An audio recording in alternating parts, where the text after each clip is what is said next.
Right, bother that, Pow. Good morning, everybody. Thanks to Volac for the invitation here today, and yeah, thank you for all turning up anyway. So, just as Matt just said, really, I won't touch on agronomy or on the side of fermentation and clamping, but I will talk about what we do with the forage once it's in the clamp and how to optimise feed efficiency and especially milk from forage. To just give you a bit of introduction to myself, as well as the nutrition work I do, I farm alongside my family, so parents, my brother, in Tonne of Maize, which is about 13 miles west of Ecosyl, so not far from here really. So yeah, North Montgomeryshire, mid Wales.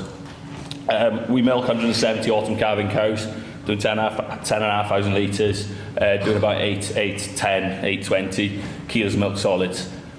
We also finish all young stock on farm as well as the replacements, and we lamb blended ewes as well, selling about 1,800 lambs a year. So that's home. Yeah, gives me a good base, I think, for nutrition I do, and still involved there. Yeah, every day, 5-6 hours a day really. So that's good. Just give you a bit of background to my nutrition. I graduated from Harper Adams with a degree in agricultural development science. Started work for Winstead at that point, straight after university, so I was there for 10 years. Yeah, there for 10 years, finishing off as head of dairy technical. After graduation, I did do a diploma in ruminant nutrition here at Harper. I was lucky enough then to do a Nuffield scholarship in 2017, which I'll talk a bit on today.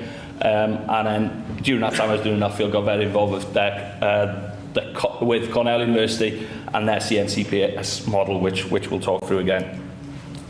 Like I said, my Nuffield scholarship back in 2017 now, which feels a long time ago, looked at sustainable protein feeding for the UK dairy industry, and that was my topic. And at the time I wanted to look at other alternative sources of protein which would be added to that diet to make it more profitable and easy to feed. But what I found is we need to feed less total protein and how to get more out of that cow of the protein we're feeding already. So we'll touch on that and how maize silage affects that protein efficiency and how we can work with that. Then in 2020, left Winstead obviously, and then became a partner in dairy diagnosis, offering nutrition consultancy on farm. So yeah, that's what I've been doing for the last 6.5 years.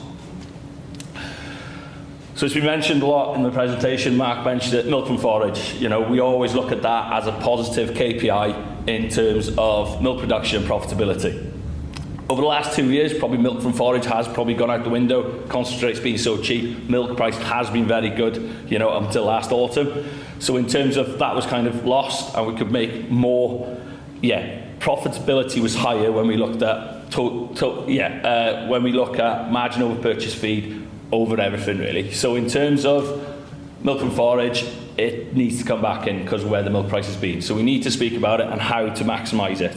First of all, we need to know how much forage we've got to deal with. There's no point trying to drive milk from forage when you've used all your silage in the first 6 months. So it's just maximising that and trying to work with that.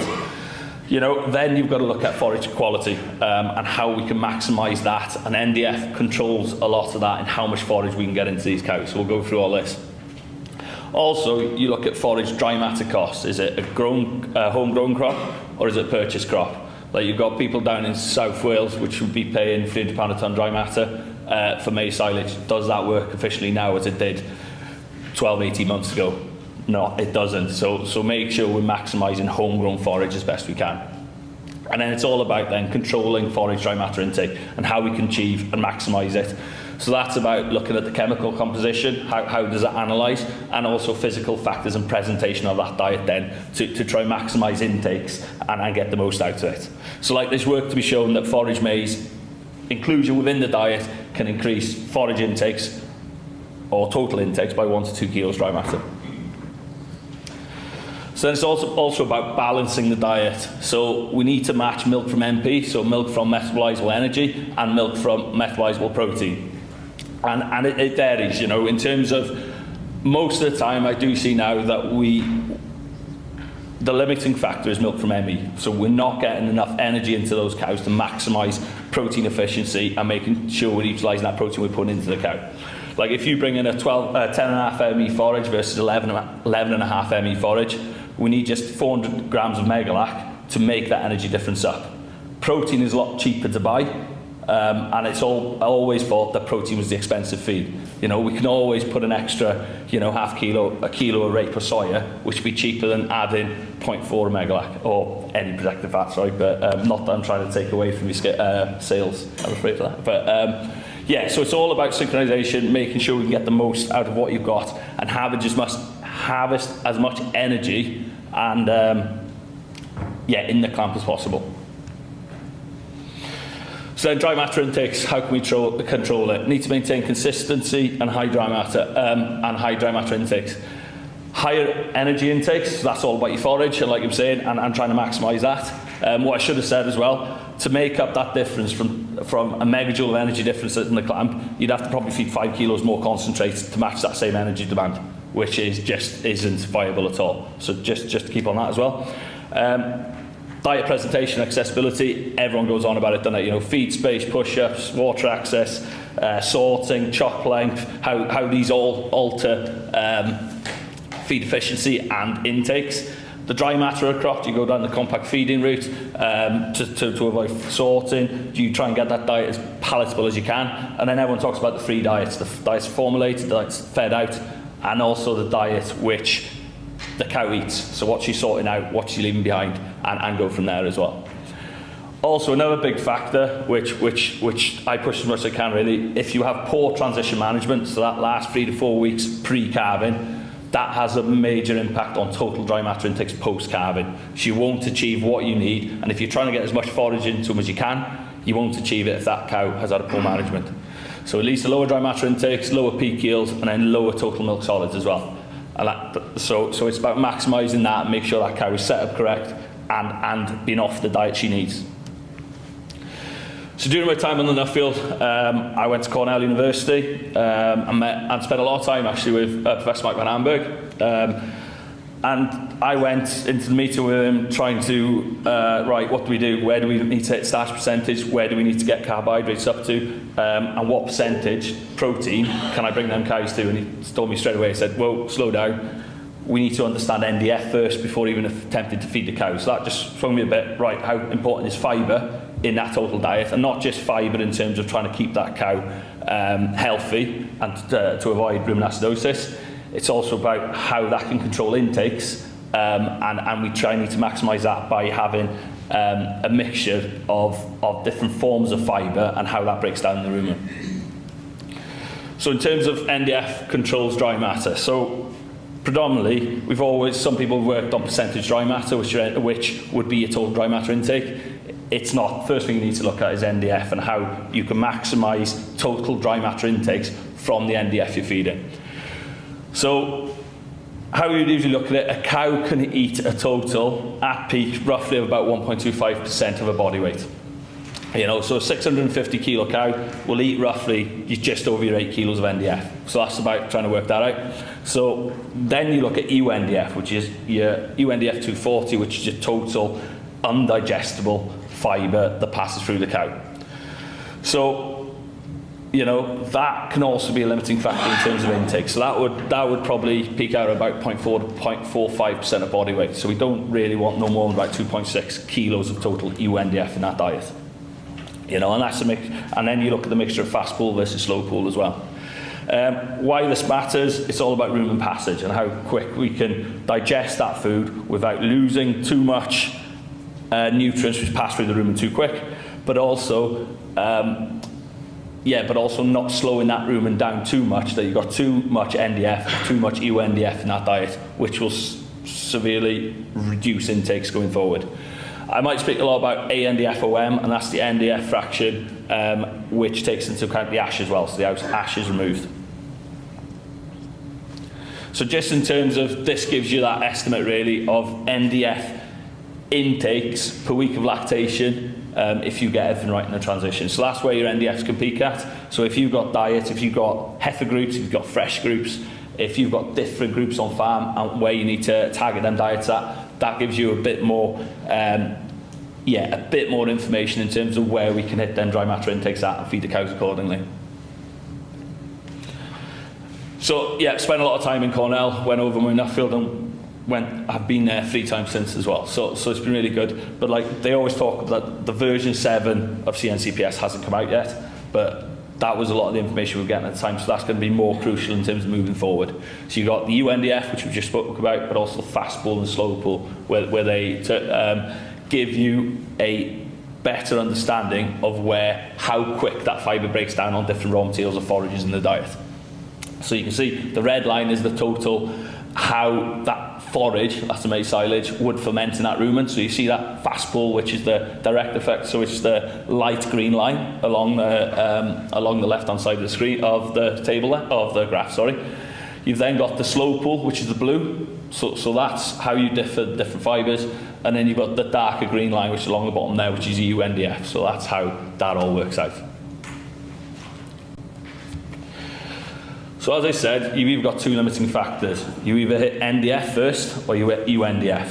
And this table just shows, you know, the CCHO would be your UNDF, and then you've got your fast and slow pulls above that, really. So if you look at your low NDF OM diet, which is your lower digestibility diet, you're only hitting 22.5 kilos of dry matter, versus the high NDF digestibility diet, which you're hitting NDF before you're hitting UNDF. So that allows the cow to eat more total dry matter, and you get more milk. Look at them 2 diets, you're probably 3 litres better off feeding a high NDF OM digestibility diet on the whole. And most of that would come from your forage. So why do we need to understand fibre in the diet? Understand total dry matter intake so we can get that to where we need to be. Understand the ability to increase fermentable carbohydrates safely in the diet as well. All right. Yeah, don't worry. You know, and that allows us to reduce the risk of acidosis as we feed it. Right. Yeah, and that allows us to see which fibres best to balance. What else can we do to reduce the risk of SARA then? Reduce the total acid loading of the silage, make sure we're not doing them silages far too low, which we can't then push fermentable carbohydrates in that diet or load the starch up.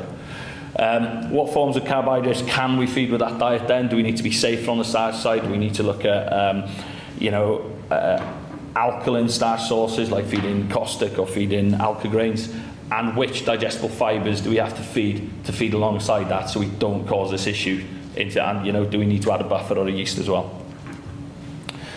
So this just gives you an indication of, this is my data, so in terms of the last 12 month samples I've taken from maize, like a multi-cut silage, which is 4 and over in terms of cuts, your mature grass silage, which would probably be 2 to 3 cut system, and then a whole crop. So that's wheat, barley, there was a little bit of triticale in there, direct cut, whole crop. So this just shows you, so the figures down the left-hand side of that table will be showing total ANDF OM of that forage, so that's total NDF percentage.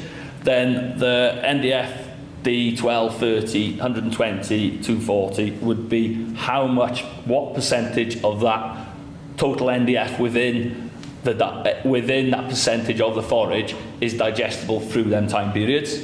And then UNDF then is what is left after 240 hours in that rumen, so percentage of NDF.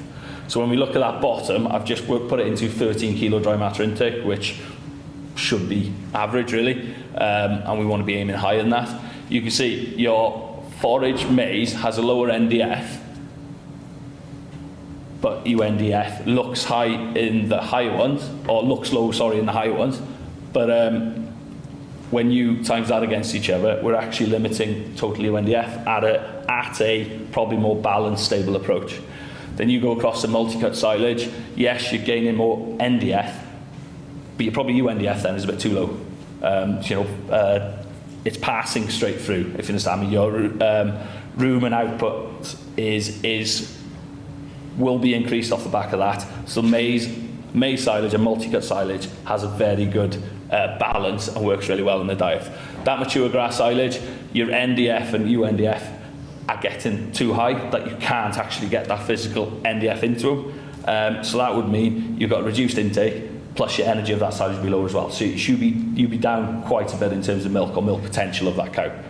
Whole crop then. Whole crop is a great feed, and I'm not trying to take away from that, but it has to be limited within the diet. You know, I'd be looking at no more than 2 kilos of dry matter, just because your digestibility of that forage and UNDF within the diet is far too high. You know, it's like if we're putting 2 kilos of 2 kilos dry matter of whole crop in, it's like throwing a kilo of straw in. So that slows everything down unless you need too much. Your guy feeding like 4 or 5 kilos dry matter whole crop would be severely dropping that intake factor down. So forage maize, where would I look to try and be achieving that total intake or total forage quality really? From a nutrition perspective, I'd be looking like 32 to 35 dry matter. That would be a good balance between starch digestibility and NDF digestibility, and trying to achieve as much starch as we can. So that would pitch you at about 30 to 35 starch. We want an ANDF-ON figure of ideally under 400 grams or 40%. Sometimes difficult to achieve that. And then UNDF figure then of 25% of that total NDF. And then 7-hour starch degradability of, you know, 70 to 80. Some might, you know, a lot will come in about that 65. But like in terms of if we can aim there, that'd be great then. So for a mature forage, if you're doing a more mature forage maize, that increases total NDF. But it reduces the starch digestibility or degradability as well. So that starch isn't as available, and that NDF then is slower degrading as well. So it will slow down intakes. If you do an immature forage, you're obviously reducing total starch, but that starch is very digestible, alongside a lower pH and a higher lactic acid and higher acid loading, which means it's probably passing through the rumen too quick as well. So we lose nutrients there. So that's what I would say, aim for them top left-hand side figures. Right-hand side for you, sorry about that. And then target chop length, where would I aim there? 10 to 12 mil would be ideal. Obviously, that can vary as well in terms of how mature or how immature that could be as well. And then optimum forage, maize in the diet, love to be up at 70% everywhere if we could. But in further west than here, where I'd be a lot of feeding really, we'd struggle to grow that much maize versus grass silage. So if we can get up above 40, I'm happy, and we still get the output from what we can really. You know, we can feed up to 90% maize. I've probably fed more than that, but it just gives you that better balance of NDF, but also being able to feed starch safely as well. So starch digestibility. Your 7-hour starch digestibility, yeah, we're talking about 70 to 80%. That would give you higher fermentable energy, higher microbial protein yield, high milk proteins off the back of it, and minimal fecal starch losses as well. So if you go at 36% dry matter, you probably have lower starch digestibility and higher fecal starch.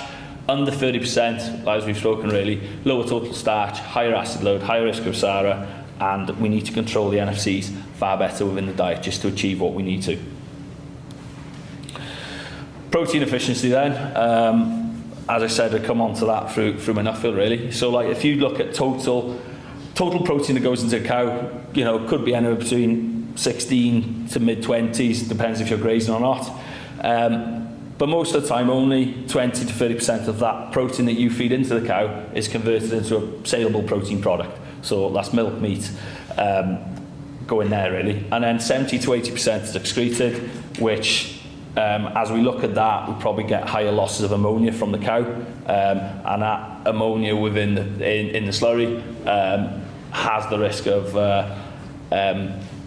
turning into nitrous oxide, which is a very potent greenhouse gas. So it's about most of now the milk processors are now looking at protein into cows, and that's where you get a lot of meetings now with the processors to try and work that out really, and they are really driving for lower crude protein diets. So if we can look at that, look at the risk, and see how maize fits into that, it does work very well. So in terms of why do we, I'm probably saying this, most people know this already really. So crude protein, amino acids are the building blocks. An average nitrogen percentage for an average amino acid is 16%. So how crude protein works, as we look at all feed labels and looking at total crude protein into the diet, it's a very crude figure because it's pretty much nitrogen times 6.25. So there's no indication of quality, amino acid quality, potential for metabolizable protein in that cow. It just gives you a nitrogen score.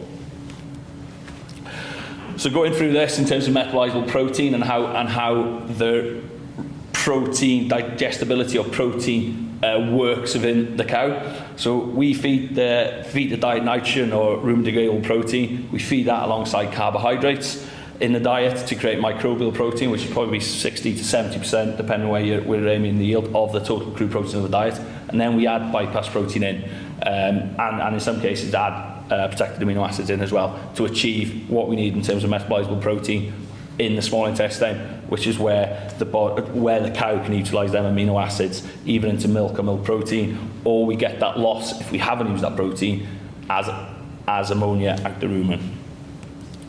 So in terms of typical UK diets and how it's been in the past, we feed the cow a lot of nitrogen. You know, protein's been pushed too hard. We feed too much total nitrogen. We're probably limited in total carbohydrates in the diet because we've always thought our starch sources, such as wheat, probably a bit too fizzy on the diet. So you've always pushed too much protein compared to the energy in the diet. You compare UK diets, which would be anywhere from 16 to 20 odd protein as an average, 16 to 20 odd starch as an average.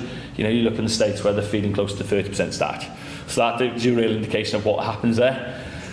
We get a reduced yield in total microbial protein, or the potential to get to that, and we get a huge loss of ammonia out the rumen, which turns into urea, which is then lost from that cow, either in the milk, feces and urine as well. So that's what typically happens. What we need to achieve is reduce that total amount of nitrogen which goes into the rumen.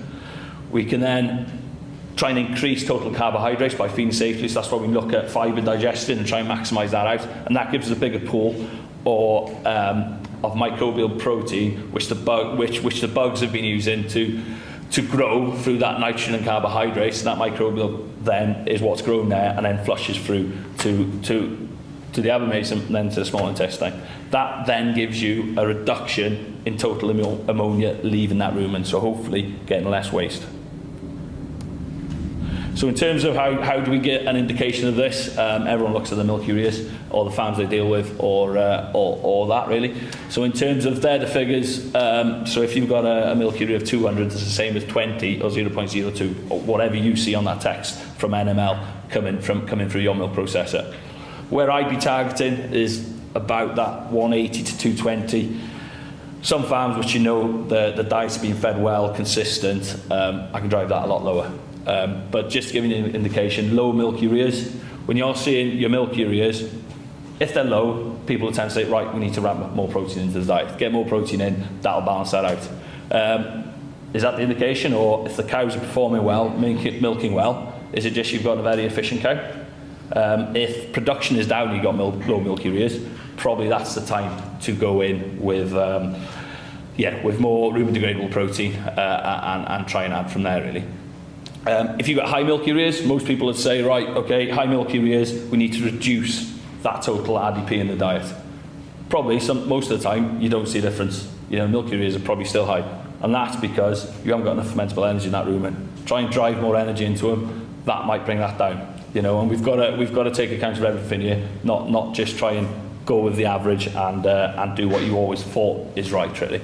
That was just a picture from my nut field in Australia, where they were grazing lucerne, and milk ureas are about 400, and you could see the urea burns in the field where the cows are grazing as well. So that just gives you an indication of how that should be balanced through that period really. Talking about grazing as well, maize can do a fantastic job in controlling rumen degradable protein as grazing grass as well. So I'd have a lot of guys just buffer feeding maize just to help and balance that grazed grass through that season, depending on where you are. So mycotoxins and dry matter losses, I won't. There's quality speakers after me can do a better job of explaining the fermentation and clamping far better than you follow me. So I'll just give you an indication of what effects they have on the cow. So you'll have depressed dry matter intake through gut irritation and systemic stress. You'd have reduced milk yields and nutrient absorption off the back of it because rumen efficiency is poor.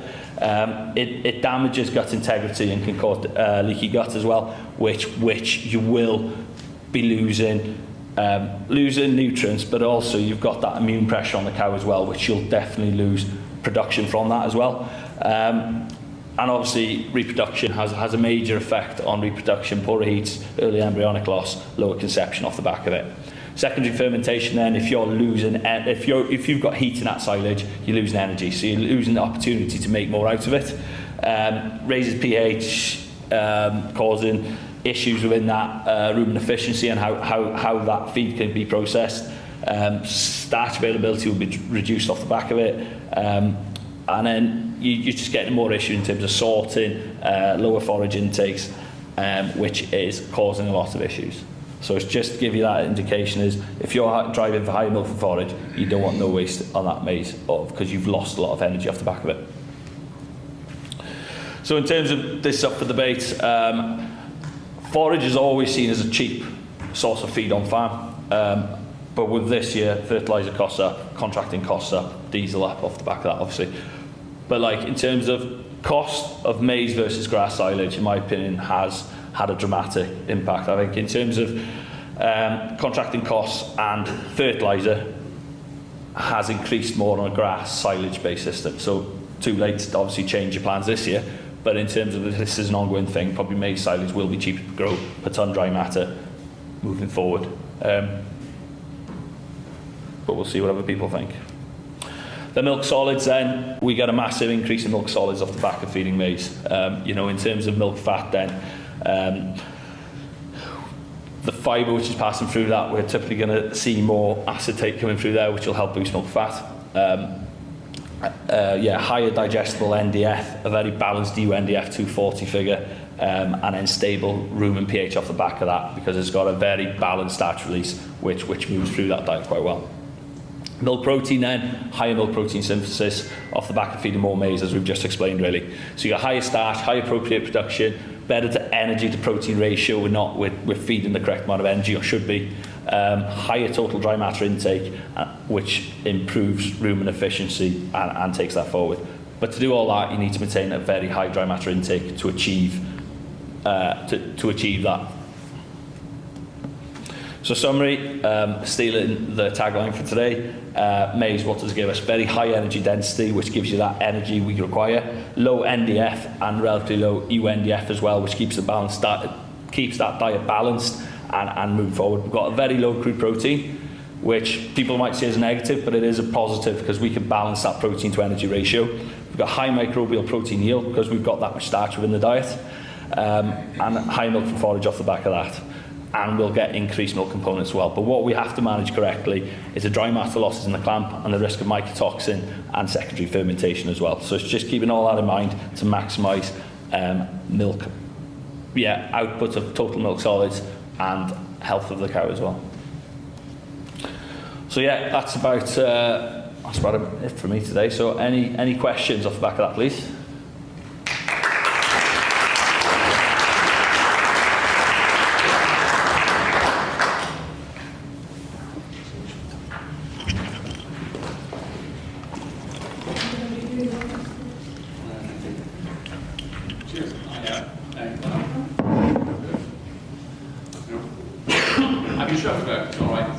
As long as the ones in the back in here, it's fine. Yeah, that was just a question you went on protein utilisation. Yep. You quoted it was 20 to 30%. Where do you think we could get, with no limitation on forage quality or type of forage or amino acid balance? Like, that's obviously quite a big, losing 70 to 80%. Yeah. Where do you think we could get to? Yeah, you're never going to get, as long as we can make an improvement of that, you're never going to get nowhere near 100%, if you understand me. Yeah, but if we can get to early 40s, that is probably theoretically possible. Yeah. Which is sweet. But you think about it, like most diets now, most people now are aiming for that 16% crude protein, but a lot of diets are still out there at 17 plus, isn't it? Do you understand what I mean? So if you can drive that down, but maintain output, especially most people think about it's litres, no, it's kilos of protein. The problem is you've got some processors which don't play for the protein. Yeah. So it's trying to achieve that. It's trying to achieve that, but like I think over 45 is unachievable. Yeah. A quick position. Oh, thank you.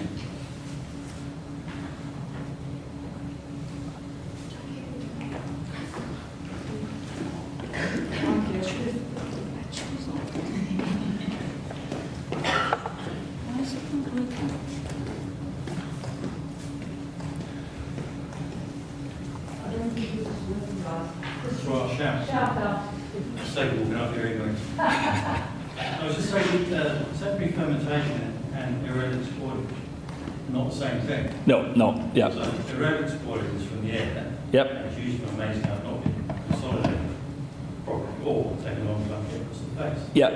Secondary fermentation only happens in grass though. With the first fermentation, it doesn't produce enough acid, it produces a stable pH. So the second fermentation produces a butyric silage. Most people conflate the two. Please don't. Yeah, in terms of, that's why I probably left the fermentation process to the experts following me, I'm afraid. But yeah, it was trying to bunch everything into one, save having multiple slides really. So apologies for that if that's, yeah. Sorry, Jackie, I'll share. Okay. Just on the last one, you do get secondary fermentation in maize silage, but we'll leave that for now. I'm slightly concerned, and with the Althea presentation, Diane, we're keeping accusing silages of having high lactic silage. You put your requirements of 32 or 35% maize starch. Yep. Say that was 10% lactic. Your 10% lactic from the silage is going to produce about a kilo of lactic in the room, and yep. from that, and you're going to get 4 times as much from the starch in that silage. And every time we talk about reducing the lactic in silage, there are companies out there selling products that they claim less lactic, but actually they're creating a poorer fermentation and producing silage with a higher acid load because it's got more acetic, or when we look at SARA, it's acetic and lactic. So I think we need to start re-discussing the narrative about lactic. Jackie, it's questions, isn't it? It's questions, not statements, is it? I thought it was questions. No? Yeah, but Not it's being hidden. Yeah. It's being hidden all the time. It's the high lactic silages, and you get high lactic silage, you've got low dry up. Yeah. There are companies out there making a mountain out of this and actually selling products on the back of low lactic silages, Yeah. which are actually detrimental to. So what I'd be trying to achieve, especially a high yielding herd, is getting up to like mid-20s plus starch, and it's trying to achieve that safely, because as them, it's not so much. Yeah, it's like when you wet forages in, isn't it? If you're doing forages, like if you're doing your maize down at 25, you're doing some silage down in the early 20s, we can't push that concentrate of carbohydrates as high as we require, isn't it? Yeah, I understand. Lactic acid is an energy source, and I get that completely as well. So it's in terms of managing it correctly, but you don't want then to have, if we say we've got 70% maize in a diet, and then we're feeding a very high lactic, 150 lactic of the remaining, 5-6 kilos of forage going into that diet, I'm having more issues struggling, trying to achieve that as well, if you understand me. So it's getting that balance right. And I'm not, we're getting grass silages over 100 lactics, no issue at all. But like it's your 150, 160, which we're struggling really. So it's just managing that. And the maize has got to be right as well, isn't it? So like if we're doing very immature maize, which you're having issues with, it's just trying to sort that out as well. Thank you. No problem. Was that a good question? Great presentation. Pretty well aligned with thinking on a lot of the ration balances. We were at a presentation a year ago looking specifically about mycotoxins. A lot of the nutritionists there were talking about the impact of sex semen genomics and robots. So people in the past that were very happy with 10,000 kilo cows are getting used to managing 12,000 kilo cows. You're going to hear 2 speakers talk about the US, where very really the best are doing 14 and 15,000 kilos Yep. sold. The sort of environmental pressure to drive down crude protein Do you think that's good? It's a very simple approach in many respects, not necessarily wrong. But is that going to start creating yield constraints? And how real do you think some of the protected amino acid profiles are now that people are going to have to start getting their heads around? Or do you just think they're not cost effective to actually get a financial return around that? Well, you see, in terms of the States now, when I spent a lot of time over there, they're producing a lot more milk than us, and they're using a lot less protein than us. Okay, they've got more protected amino acids, they've got more protected or bypass protein sources, and they're using more amino acids off the back of that. What you've got to try and do now is maximise, in the UK now, maximise total microbial protein, and once you've reached a certain yield where you've got that protein that low, we then need to look at amino acids. But first of all, you need to match milk from ME, milk from MP, and then look off the back of that to increase, or if we need to increase amino acids going forward. But like, some people would say, yeah, you need amino acid if the cow's only doing 10. Do you really? You know, you could probably get to a figure of doing, 11, 12,000 without putting protected amino acids in, and maybe using protected methionine more as a transition feed to help, to help that immune system pre and post calving. But like in terms of doing it to balance out your amino acids, there is a line which you can get everything else right in the diet first before adding in that amino acid. Do you think our analysis of forages in this country in general are good enough to take us forward into those yields? No, I think like in terms of, you saw that NDF digestibility, which is ranging that rather than just having the NDF-D and D value plus you get your lignin score. I think you need more to work that out. But no, I send all my analysis through to CVAS, so that is done through DM Scientific. But that, and it's dry NIR as well, which I think gives you a more accurate approach to doing a lot of wet NIR forages as well. Is there any questions? You can always catch Ewan at the breaks. Yeah, diolch yn fawr, thank you very much. Ewan. Well done.